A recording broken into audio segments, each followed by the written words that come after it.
¿Sabías que el silencio es la forma más cruel de manipulación? No todas las armas hacen ruido, algunas destruyen sin decir nada. El silencio no siempre es paz, a veces es un castigo lento, es control puro. Cuando alguien te deja de hablar sin explicación, tu mente entra en alerta máxima.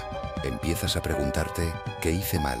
Revisas cada palabra, cada acción, una y otra vez. Ahí comienza el juego. Mientras tú buscas respuestas desesperadamente, la otra persona ya ganó el control absoluto. Este vacío crea ansiedad, inseguridad y dependencia. Te obliga a acercarte, a ceder, a romper tus propios límites solo para recuperar su atención. No es casualidad, es pura estrategia. La psicología oscura sabe que el vacío duele más que cualquier insulto.